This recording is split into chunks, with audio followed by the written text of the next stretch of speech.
Put God first. Put God first in everything you do.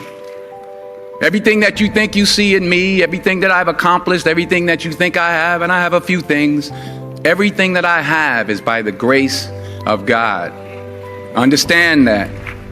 It's a gift. 40 years ago, March 27th, 1975, it was 40 years ago, just this past March, I was flunking out of college. I had a 1.7 grade point average. I hope none of you can relate. I had a 1.7 grade point average. I was sitting in my mother's beauty shop. They still call it beauty shops now? What they call it now? Yeah, I was sitting in the beauty parlor. I was sitting in my mother's beauty parlor, and I'm looking in the mirror, and I see behind me this woman under the dryer. And every time she looked up, every time I looked up, she was looking at me, just looking me in the eye. And I didn't know who she was, and I said, she said, somebody give me a pen, give me a pencil. I have a prophecy. March 27, 1975, she said, boy, you are going to travel the world and speak to millions of people. Now, mind you, I was flunked out of college. I'm thinking about joining the army. I didn't know what I was going to do, and she's telling me I'm going to travel the world and speak to millions of people. Well, I have traveled the world, and I have spoke to millions of people. But that's not the most important thing, the success that I had. The most important thing is that what she taught me and what she told me that day has stayed with me since. I've been protected. I've been directed. I've been corrected. I've kept God in my life, and it's kept me humble. I didn't always stick with him, but he always stuck with me. So stick with him in everything you do. If you think you want to do what you think I've done, then do what I've done and stick with God. Number 2, fail big. That's right. Fail big. Today is the beginning of the rest of your life, and it can be very frightening. It's a new world out there. It's a mean world out there, and you only live once. So do what you feel passionate about. Take chances professionally. Don't be afraid to fail. There's an old IQ test, was 9 dots, and you had to draw 5 lines with a pencil within these 9 dots without lifting the pencil. The only way to do it was to go outside the box. So don't be afraid to go outside the box. Don't be afraid to think outside the box. Don't be afraid to fail big, to dream big. But remember, dreams without goals are just dreams, and they ultimately fuel disappointment. So have dreams, but have goals. Life goals, yearly goals, monthly goals, daily goals. I try to give myself a goal every day. Sometimes it's just to not curse somebody out. Simple goals, but have goals. And understand that to achieve these goals, you must apply discipline and consistency.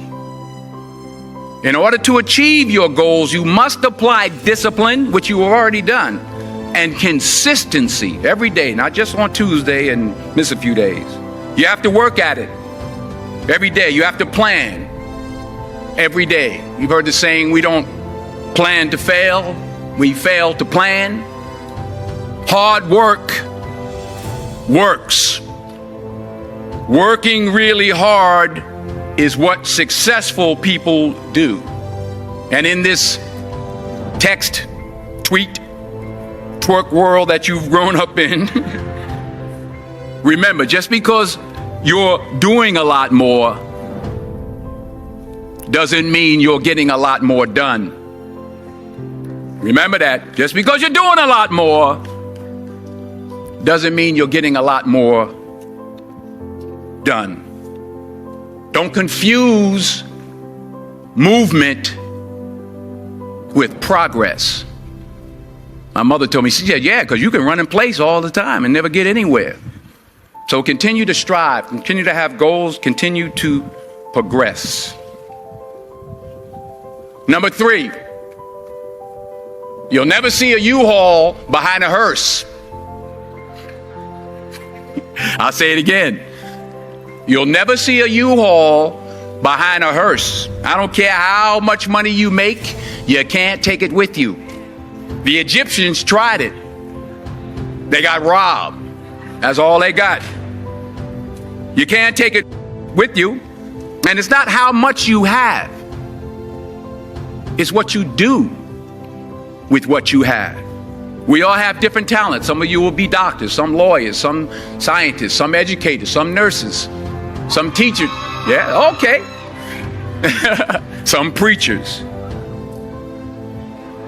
The most selfish thing you can do in this world is help someone else. Why is it selfish? Because the gratification, the goodness that comes to you, the good feeling that I get from helping others, nothing's better than that. Well, one or two things, but nothing's better than that. Not jewelry, not big house I have, not the cars, but it's the joy. That's where the joy is, in helping others. That's where the success is, in helping others. Finally, I pray that you put your slippers way under the bed tonight, so that when you wake up in the morning, you have to get on your knees to reach them. And while you're down there, say thank you for grace. Thank you for mercy. Thank you for understanding. Thank you for wisdom. Thank you for parents. Thank you for love. Thank you for kindness. Thank you for humility. Thank you for peace. Thank you for prosperity. Say thank you in advance for what's already yours.